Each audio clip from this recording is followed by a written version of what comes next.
ठीक है, let's start. Permutation पढ़ रहे थे हम। परम्यूटेशन को हम क्या बोलते हैं हिंदी में? क्रमचय। इसमें आपको सबसे पहले यही समझ में आ जाना चाहिए ये वर्ड। देखिए हिंदी में हमको ज़्यादा समझ में आती हैं कुछ कुछ चीज़ें। तो क्रम और चय, तो क्या दोनों वर्ड्स को डिवाइड कर दें तो क्रम बोलता है हमें कि सीक्वेंस पे ध्यान दीजिए, क्रम पे ध्यान दीजिए। और चय is taken from the word चयन। चयन का मतलब होता है सिलेक्शन, है ना। तो मेरे हिसाब से हिंदी इंग्लिश दोनों मीडियम वालों को समझ में आ रहा होगा बच्चों कि क्रमचय मतलब सीक्वेंस का ध्यान में रखते हुए हमको सिलेक्शन करना है। This is our permutation. तो परम्यूटेशन में किस तरीके से सीक्वेंस का ध्यान रखते हुए सिलेक्शन करते हैं अपन ये समझ सकते हैं कि इसको डिनोट करते हैं, जैसे कि मैंने कल भी बताया था, NPR। तो n is a total number of ways. n हमें बोलता है कि total number of ways n है, पूरे के पूरे तरीके, जिस तरीके से जो चीज़ की जा सकती है, जो पॉसिबिलिटीज़ हैं वो n है। और r है कि उन n में से हमें कितनी चीज़ सिलेक्ट करनी है, n में से हमें कितनी चीज़ सिलेक्ट करनी है। जैसे कि कल का एग्जाम्पल मैंने दिया था कि हमारे पास हमारे 3 प्रिय बच्चे हैं, ABC, तीनों ही होनहार बच्चे हैं, हमारे तीनों ही टैलेंटेड बच्चे हैं। और मुझे ना 2 पोस्ट चाहिए हैं मेरी क्लास में मुझे 2 पोस्ट चाहिए हैं जो मुझे इन 3 बच्चों में से देनी है। एक पोस्ट है मेरी, पोस्ट नंबर A, अध्यक्ष की। अध्यक्ष को मैंने बताया था जैसे कि हेड बोल सकते हैं हम, अभी यहाँ पे हेड लिख दिया मैंने। और सेकंड पोस्ट है हमारी उपाध्यक्ष की। तो उपाध्यक्ष को मैं बोल रही थी कि क्या वर्ड यूज़ किया था मैंने कल? उसका सबऑर्डिनेट बोल दिया था मैंने कि कोई सबऑर्डिनेट होगा उसका, है ना। तो 2 पोस्ट खाली हैं A और B, और मुझे ये 3 होनहार बच्चे और तीनों इक्वली टैलेंटेड हैं। इक्वली टैलेंटेड मतलब बिल्कुल बराबरी की टक्कर है, और बोलना चाहिए बिल्कुल उम्मीदवार हैं इस 2 पोस्ट के लिए। तो अब मेरे पास हैं 3 बच्चे, पर मेरे पास पोस्ट कितनी खाली हैं? सिर्फ और सिर्फ 2 पोस्ट खाली हैं। तो ये हो गया कि टोटल नंबर ऑफ पर्सन जो है मेरे पास वो 3 है, जिसमें से मुझे सिलेक्ट करना है। लेकिन 1 minute, I have to add some student वर। ये सुयश राज हमेशा लेट हो जाता है, ठीक है। तो 3P R को मैं क्या लूँगी? R को मैं लूँगी यहाँ पे 2, क्योंकि 3 पर्सन में से मुझे 2 पोस्ट का चयन करना है। 3 पर्सन में से 3 पर्सन है मेरे पास, उन 3 पर्सन में से 2 पर्सन मुझे सिलेक्ट करने हैं, क्योंकि मेरे पास 2 ही पोस्ट हैं। क्योंकि मेरे पास 2 ही पोस्ट हैं इसीलिए मैं 2 लोगों को सिलेक्ट करूँगी। तो देखो यहाँ पे क्या हो रहा है कि मैं चयन कर रही हूँ। What I am doing, I am selecting 2 people from 3 person। मतलब मैं 2 पोस्ट के लिए चयन कर रही हूँ टोटल नंबर ऑफ 3 स्टूडेंट्स में से। लेकिन यहाँ पे क्रम मैटर करेगा, यहाँ पे सीक्वेंस मैटर करेगा। कैसे देखते हैं? जैसे कि मेरे पास 2 पोस्ट खाली हैं, एक अध्यक्ष की पोस्ट खाली है और एक पोस्ट मेरे लिए खाली है उपाध्यक्ष की। तो अब मैं अगर सिलेक्शन शुरू करती हूँ, अगर मैं सिलेक्शन शुरू करती हूँ तो अध्यक्ष की पोस्ट का जो मुझे सिलेक्शन करना है, हो सकता है कि एक मैंने A स्टूडेंट को यहाँ पे सिलेक्ट कर लिया और यहाँ पे मैंने B स्टूडेंट को सिलेक्ट किया। हो सकता है अध्यक्ष के लिए A हो और उपाध्यक्ष के लिए फिर C हो। उसके बाद फिर हो सकता है कि अध्यक्ष के लिए B हो और उपाध्यक्ष के लिए C हो सकता है अध्यक्ष के लिए B हो और उपाध्यक्ष के लिए A। देन अगेन अध्यक्ष के लिए कौन हो सकता है? अध्यक्ष के लिए C हो और उपाध्यक्ष के लिए B। एंड अगेन क्या हो सकती है एक और हमारी कंडीशन? एक मिनट,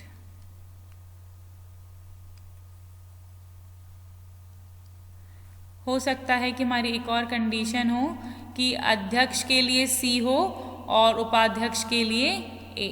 तो देखिए 6 तरीके से हमने चयन किया कि इफ अध्यक्ष इज A एंड उपाध्यक्ष is B and then C then B के साथ भी 2 चीज़ें आई कि उपाध्यक्ष सी और ए हो सकता है, फिर सी के साथ भी 2 सिलेक्शन आ सकते हैं कि अगर अध्यक्ष सी है तो उपाध्यक्ष बी है और अध्यक्ष सी है तो उपाध्यक्ष ए है।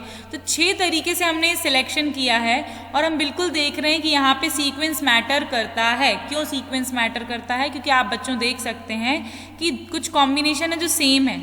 देखिए ए बी का कॉम्बिनेशन यहाँ पर भी है और इसी प्रकार से ए बी का कॉम्बिनेशन यहाँ पर भी है, ए बी का कॉम्बिनेशन यहाँ पर भी है, ए बी का कॉम्बिनेशन यहाँ पर भी है। पर क्या ये दोनों कॉम्बिनेशन सेम हैं? कॉम्बिनेशन तो देखिए बिल्कुल सेम है, लेकिन जो रिजल्ट हमें चाहिए है वो डिफरेंट है, क्योंकि एक में अध्यक्ष ए है और एक में उपाध्यक्ष ए है। तो दोनों ही कंडीशंस एकदम डिफरेंट है। इन दोनों कंडीशंस को, इन दोनों कॉम्बिनेशन को हम सेम नहीं बोल सकते हैं यहाँ पे, बिकॉज यहाँ पर कॉम्बिनेशन के साथ सीक्वेंस मैटर करता है। क्योंकि यहाँ पे कॉम्बिनेशन के साथ सीक्वेंस मैटर करता है। A B and B A both are having same combination, both conditions are having same combination, but in this case हमारा जो रिजल्ट है वो बिल्कुल डिफर कर रहा है दोनों कंडीशन के लिए, राइट? तो यहाँ हम बोलेंगे कि हम चयन कर रहे हैं लेकिन क्रम का उपयोग करके, तो ये हो जाता है परम्यूटेशन। समझ में आ रही है बात? अच्छा, अब आप लोग बच्चों देखो, ध्यान से देखो, आपने क्या देखा, मैम ने आपको जो चीज़ बताई उसमें कितने तरीकों से आप ये चीज़ कर सकते हैं? 6 वेज से कर सकते हैं। अब आप लोग फॉर्मूला लगा दो कि we are selecting two people from 3, right? तो 3p2 फॉर्मूला मैंने कल ही बताया था, फिर से बता देती हूँ मैं अभी। NPR का फॉर्मूला मैंने बताया था, NPR is equal to n factorial upon n minus r bracket close factorial. NPR का फॉर्मूला क्या बताया था? n factorial upon n minus r का फैक्टोरियल। तो n फैक्टोरियल मतलब ये 3 क्या है? n है, तो 3 फैक्टोरियल आएगा। फिर नीचे n minus r, 3 minus 2 factorial. ठीक है, इसको मैं सॉल्व करूँगी आपके सामने, तो क्या होगा जरा फटाफट हम देख लेते हैं।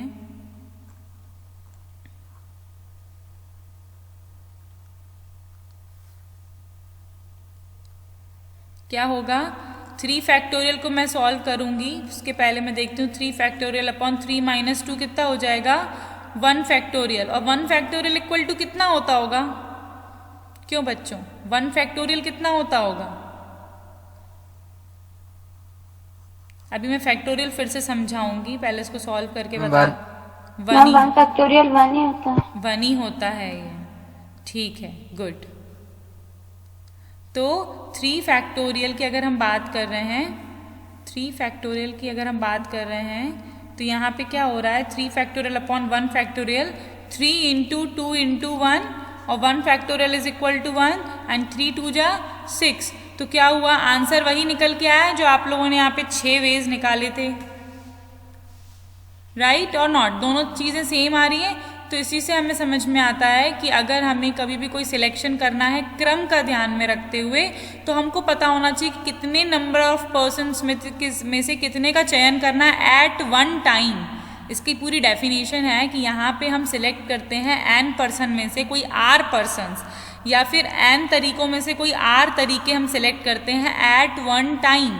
मतलब एक टाइम में ही ये चीज़ अपन ध्यान में रख सकते हैं कि अगले ही टाइम हो सकता है दूसरे तरीके से सिलेक्शन करना हो हमको।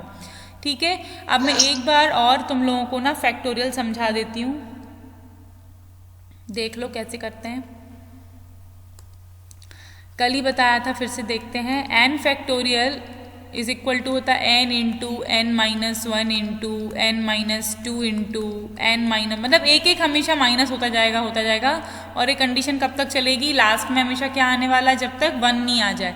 इसको हम इस तरीके से समझें कि 6 factorial is equal to 6 into 1 minus 5, 2 minus 4 हो जाएगा। मतलब 6 into 6 minus 1 into 6 minus 2 into 6 minus 3, 6 minus 3, 6 minus 4, 6 minus 5, 1 पे आके गाड़ी रुक जाएगी। ठीक है, और तरीका क्या बताया था मैंने कि इसको मैं लिख सकती हूँ 6 इंटू, ये लिखा है 5 इंटू 4 इंटू 3 इंटू 2 इंटू 1, तो ये 5 की पूरी चेन चल रही है, तो ये 5 फैक्टोरियल है। हमेशा माइनस वन होता जाएगा, हर बार एक माइनस होगा, फिर एक और माइनस होगा, फिर एक और माइनस होगा।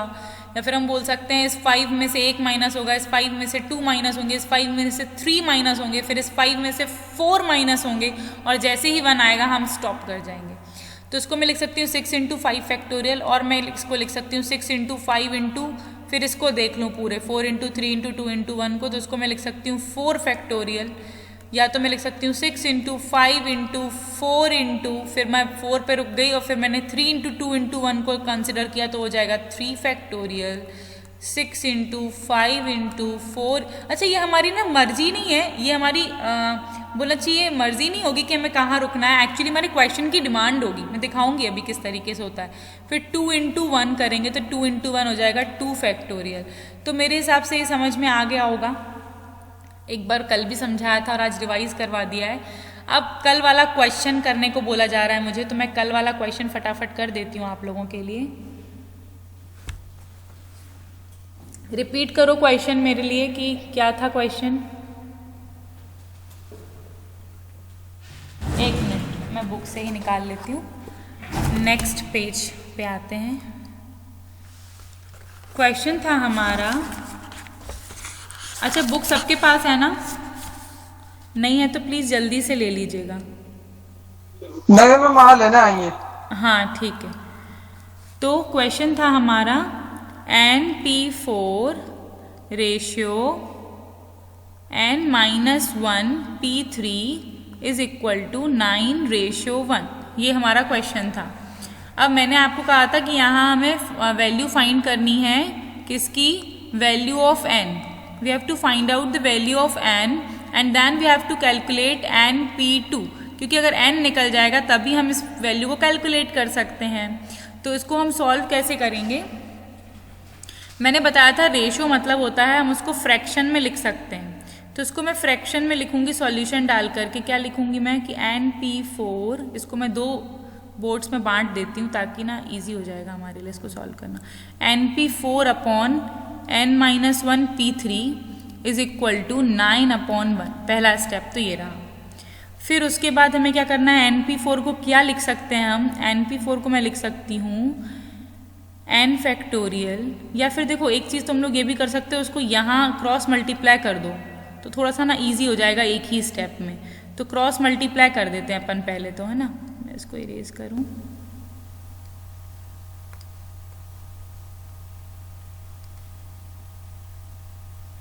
ठीक है, क्रॉस मल्टीप्लाई किया मैंने। क्रॉस मल्टीप्लाई करूँगी तो क्या होगा? NP4 × 1 हो जाएगा, ये 1 इधर चला जाएगा और ये 9 के पास ही नीचे वाला टर्म चला जाएगा, तो 9 × हो जाएगा n-1 P3। ठीक है, ये चीज़ समझ में आई। क्रॉस मल्टीप्लाई कर देते हैं इस तरीके से। अगर इक्वल टू आता है और बिल्कुल इस तरीके से रेशियो में चीज़ें लिखी हुई रहती हैं तो हम क्रॉस मल्टीप्लाई भी कर सकते हैं। अब मैं आपको NP4 ओपन करके दिखाऊंगी। तो NP4 का फॉर्मूला क्या होता है बच्चों? n फैक्टोरियल, मतलब हमेशा इस चीज़ का फैक्टोरियल होता है, अपॉन n-4 फैक्टोरियल। फॉर्मूला यही कहता है या नहीं? फॉर्मूला समझ में आ रहा है? फॉर्मूला क्या था NPR का? रफ वर्क देख लेते हैं। NPR बोलता है n factorial upon n-r factorial, ये NPR का फॉर्मूला होता है। तो इसी प्रकार से ये चीज़ का फैक्टोरियल मतलब ऊपर वाले चीज़ का फैक्टोरियल अपॉन ऊपर वाले को नीचे वाले से माइनस करवाना है, तो n-4 का फैक्टोरियल इंटू 1 का कोई अर्थ नहीं है लिखने का। अब 9 × इसका लिखेंगे तो इसमें भी ऊपर वाले का फैक्टोरियल आएगा, n-1 लिखा हुआ है तो n-1 का आएगा, और फिर ऊपर वाले को नीचे वाले से माइनस कर देंगे तो हो जाएगा n-1 -3। ऊपर वाले को नीचे वाले से माइनस कर देंगे और इसका फैक्टोरियल। इसको मैं लिख सकती हूँ नेक्स्ट में n फैक्टोरियल अपॉन n-4 का फैक्टोरियल इक्वल टू में मैं क्या लिखूंगी? 9 × n-1 का फैक्टोरियल अपॉन में क्या लिखूंगी? n-1 -3 -1 -3 बन जाएगा n-4 का फैक्टोरियल। मेरे हिसाब से यहाँ सबको समझ में आया है, कोई डाउट तो नहीं है? अगर हो तो जल्दी से बता दीजिए, कोई डाउट तो नहीं है? कम ऑन क्लास, जल्दी बताइए।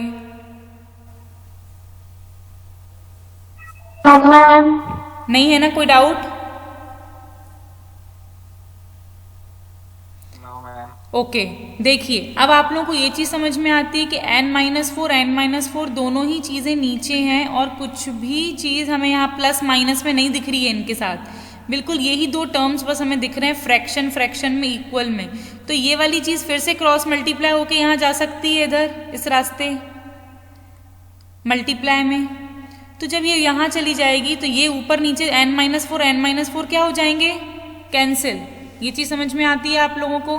क्या बोल रही हैं मैम? फिर से समझ में आ रहा है ना? बताने की जरूरत तो नहीं है ना मेरे को अच्छे से फिर से? Yes ma'am. ठीक है, अगर आ रहा है समझ में तो बहुत अच्छी बात है। मैंने बोला कि ये n-4 अपॉन में है, यहाँ पर भी n-4 अपॉन में, और दोनों ही चीज़ें फ्रैक्शन में है, साथ में कुछ भी प्लस माइनस में नहीं आ रहा है। तो ये चीज़ क्रॉस मल्टीप्लाई हो जाती है, और क्रॉस मल्टीप्लाई होकर के डिवाइड वाली चीज़ इधर ऊपर जाएगी तो मल्टीप्लाई में चली जाएगी। तो जब यहाँ n-4 मल्टीप्लाई में चला जाएगा तो वो दोनों कट जाएंगे ऊपर नीचे, ठीक है। तो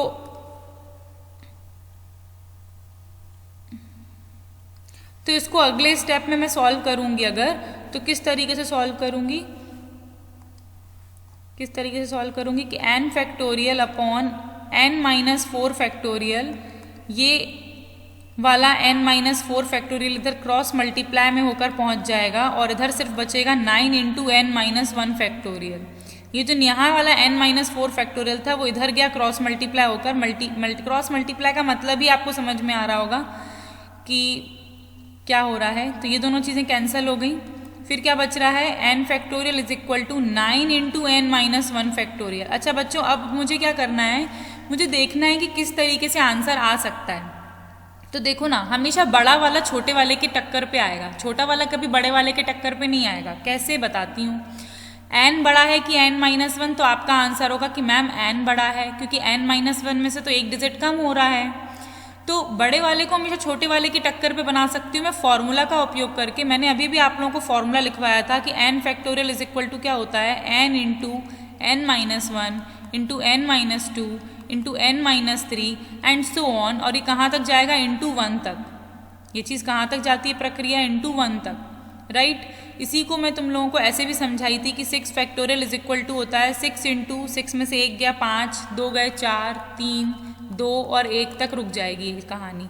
फिर मैंने बताया था कि क्यों ना मैं इसको ऐसे भी लिख सकती हूँ ना कि 6 into 5 into 4 into 3 into 2 into 1 को पूरे को मैं 5 फैक्टोरियल लिख सकती हूँ, हाँ या ना? Yes ma'am. इसमें किसी को डाउट तो नहीं है? No ma'am. कोई भी ऐसा स्टूडेंट जिसको इसमें डाउट हो? तो देखो बच्चों, क्या किया मैम ने कि 6 फैक्टोरियल को मैम लिख सकती है 6 इंटू 5 फैक्टोरियल। मैं कहाँ रुकना चाहती हूँ ये मेरी मर्जी है, चाहूँ तो मैं यहाँ 5 पे ही रुक जाऊँ, चाहूँ तो मैं 5 इंटू 5 पे नहीं रुकूंगी तो फैक्टोरियल नहीं लगाऊंगी। जहाँ मुझे रुकना होगा मुझे फैक्टोरियल लगाना पड़ेगा। तो मैं क्या करूँगी, 6 इंटू 5 इंटू 4 पे मुझे गाड़ी रोकनी है तो मैं 4 पे फैक्टोरियल लगा दूंगी। मतलब समझ में आ रहा है कि ये रुकना मेरी मर्जी है, मुझे कहाँ रुकना है, और मेरे क्वेश्चन की डिमांड है एक्चुअली वो, है ना, कि मुझे कहाँ रुकना है। तो देखो n फैक्टोरियल को अगर मैं ओपन करना चाहूँ तो मैं लिख सकती हूँ n इंटू n-1 फैक्टोरियल पे मैं रुक जाऊंगी, n और उससे एक कम को फैक्टोरियल पे लगा के मैं रुक जाऊंगी। जैसे यहाँ पे मैंने किया 6 इंटू 5 फैक्टोरियल पे रुक गई, चाहूँ तो 6 इंटू 5 इंटू 4 फैक्टोरियल पे रुकती, चाहूँ तो 6 इंटू 5 इंटू 4 इंटू 3 फैक्टोरियल पे रुकती। ये मेरी क्वेश्चन की डिमांड है। मैं n-1 फैक्टोरियल पे इसलिए रुकी हूँ क्योंकि मुझे बाजू में एक n-1 फैक्टोरियल और दिख रहा है, और मुझे पता है कि अगर ये दोनों आमने सामने होंगे तो आपस में कट जाएंगे, कैंसल हो जाएंगे। समझ में आ रही है बात? मैम क्यों रुकी यहाँ पे n-1 पे? समझ में आ रहा है? Yes ma'am. Yes ma'am. किसी को भी इसमें डाउट तो नहीं है? देखो बार बार बोल रही हूँ कि इसमें यहाँ पे जो रुकने की जो चॉइस है ना वो हमारी नहीं है, वो हमारे क्वेश्चन की डिमांड है।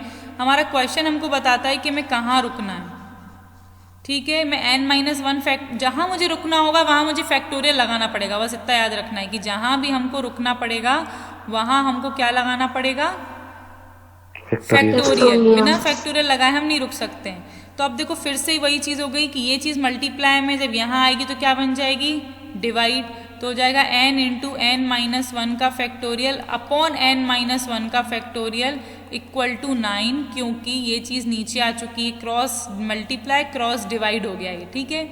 तो ये चीज़ इससे कट गई, ये चीज़ इससे कट गई, तो क्या बचा n इक्वल टू 9। तो हमारे पास वैल्यू कितनी आ गई, n की 9 आ गई। अब हमें क्या कैलकुलेट करना था, NP2। As per are question हमें क्या कैलकुलेट करना था, NP2। तो NP2 is equal to actual होता है 9P2, और 9P2 क्या होता है, 9P2 क्या होता है फॉर्मूला के according 9 factorial upon 9 minus 2 factorial. जैसे मैंने बताया n factorial upon n minus r factorial, तो 9 माइनस 2 फैक्टोरियल हम यहाँ पे लिख देंगे। 9 माइनस 2 लिखा, अगले स्टेप में वो कन्वर्ट हो जाएगा 9 फैक्टोरियल अपॉन 7 फैक्टोरियल। 9 माइनस 2 क्या होता है, 7 फैक्टोरियल। अब मैं 9 को तब तक ओपन करूंगी जब तक मुझे 7 नहीं मिलेगा, क्योंकि मुझे पता है कि 7 फैक्टोरियल पे 7 से वो कट जाएगा। क्यों, क्योंकि 9 को मैं ओपन कर सकती हूँ 9 into 7 into 6 into 5 into 4 into 3 into 2 into 1, लेकिन मैं नहीं खोलूंगी पूरा। मैं 9 इंटू 8 पे नहीं रुकी, क्योंकि मुझे 8 चाहिए ही नहीं था। मैं 7 फैक्टोरियल पे रुकी, मैं एक स्टेप और आगे रुकी, क्योंकि मुझे 7 फैक्टोरियल चाहिए था। तो मैं 9 इंटू 8 इंटू 7 फैक्टोरियल पे रुकी, क्योंकि 7 यहाँ से कैंसिल होने वाला था। तो 9 8 जा कितना आ गया, 70। अब समझ में आया सबको कि कैसे सॉल्व हुआ है? Yes, ma'am. Yes, ma'am. अच्छे से आ गया? Yes ma'am. ये बोर्ड अच्छा लग रहा है ना, ये मच बेटर है इससे। ठीक है, तो ये क्वेश्चन मेरे हिसाब से अच्छे से समझा है। अब मैं एक और तरीके की जो प्रॉब्लम है वो भी समझाऊंगी। पहले मैं इसको यहाँ से